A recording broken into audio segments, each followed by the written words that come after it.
All right, in this lesson, we are going to give you an overview of accounts. So as we talked about in the last lesson, we've got these 6 buckets, 6 categories that every transaction has to be tagged to. So we've got all of this data coming in. Data represents transactions in accounting. So those data, those transactions have to be categorized into 6 buckets. So if we have all of this data coming into these 6 buckets, the question is 6 buckets enough? And the answer as an accountant is no, because it doesn't give us a level of detail that we can actually make sense of, which means that if all of the expenses got thrown into the expense bucket, and we would say the expenses for the year were $50,000, your next question as a manager would be,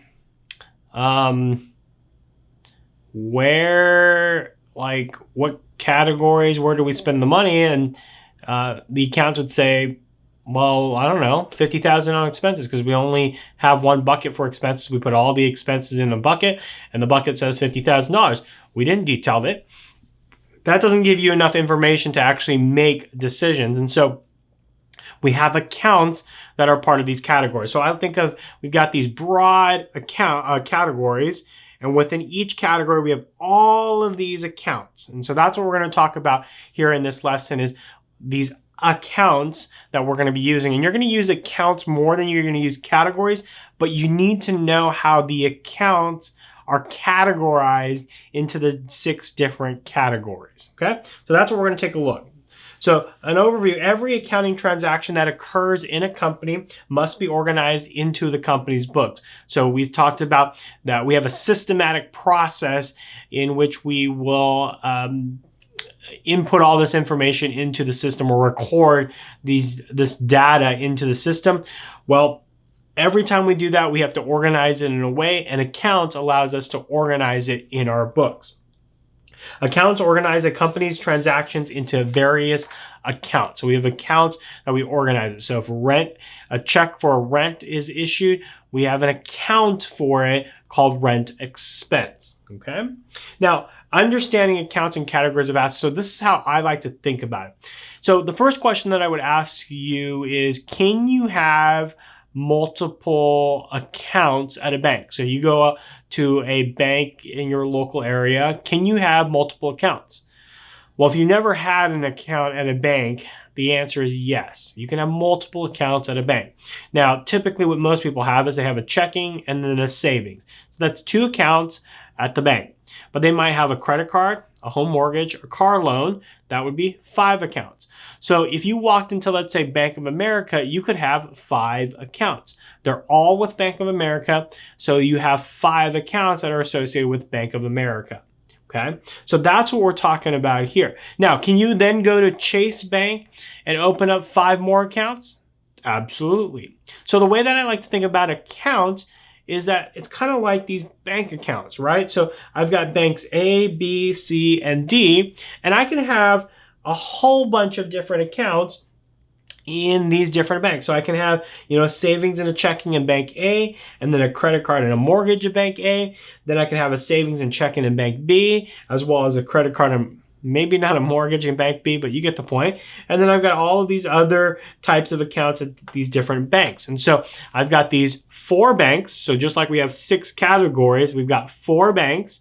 And then within each bank, I've got multiple categories. So that's what we have here. Now let's translate this to accounting. So in accounting, just like the bank example, I have assets, liabilities, revenues, and expenses. I did not include dividends or owner's contribution or equity here. So assets, liabilities, revenues, expenses, and then each one of them is going to have different accounts underneath them. And these are actual accounts that we would use in these types of categories. So for cash, for instance, cash would be an asset.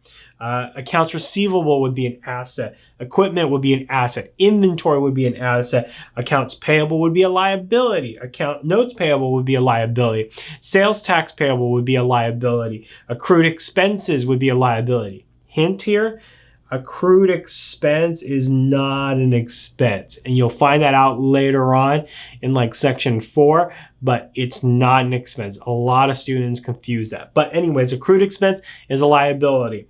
Revenue, sales revenues is a revenue. Service revenue is a revenue. Sales is a revenue. Revenue is a revenue. So notice we have 4 different accounts that all mean revenue. And then expenses is the easiest one to grasp on from a knowledge base. We've got rent expense. Cost of goods sold, you'll learn a little bit, but it's the cost of the goods that we're selling. So if I were to sell you this roll of tape, for instance, this might have cost me, let's say $2, and I sell it to you for $3, then the cost of goods sold, so the cost of this good that I sell to you was $2. So I put $2 in that bucket to represent the cost of the goods that I sold you. Wages expense, utilities expense. So just like you can have many different banks with different accounts within your banks, we can have different categories with a whole bunch of accounts, and each account can be categorized by its category. So if I said, what's rent expense? The next answer would be expense. What's accounts payable? That would be a liability. What type of account is sales revenue? It would be a revenue. What type of account is dividend? That would be a dividend. What type of account is common stock? That would be an equity account. What account would be equipment? Equipment would be an asset. So you should understand that every time we're dealing with accounts, we can have multiple categories associated with those accounts. So that is a quick look at accounts. Again, we haven't really discussed what each one of these accounts are per se, but some of them are self-explanatory. So cash is cash, rent expense is rent expense. As we go through this course, you'll start to familiarize yourself with these different accounts, and then you'll start to understand what type of categories they belong to. So as you start to study for all of this, make sure you always ask yourself, okay, here's an account. What category does this go into? And you'll see why when we talk about debits and credits in the next section, because it's going to be super important that you know the category as well as its accounts and what goes in those accounts. So I hope you enjoyed this lesson, and we'll see you in the next video. Hey guys, it's Patrick. Before you skip ahead to the next section, just wanted to come on here and tell you to not forget to like this video and maybe share this video with someone that you know that would get a lot out of this lesson. Maybe a classmate that you know. This would be a great way to introduce them to this channel. So share this video with them, maybe your mom or your dad, someone, so that they know that you're really learning accounting topics here on YouTube and you're not just playing cat videos over and over again. Now, if you want to help us grow this channel, what would be great is if you press the subscribe button and maybe even turn on the notification bell if you want to get alerted the next time we upload a video to this channel. And put in the comment section below, what did you eat last night? It would be so weird for people to come and look at the comments, but what did you eat last night? I might throw in a comment after you if you put that in the comment section below. So do that now. What did you eat last night? All right, so enough of the fun stuff. Hope you enjoyed this lesson, and we'll see you in the next video.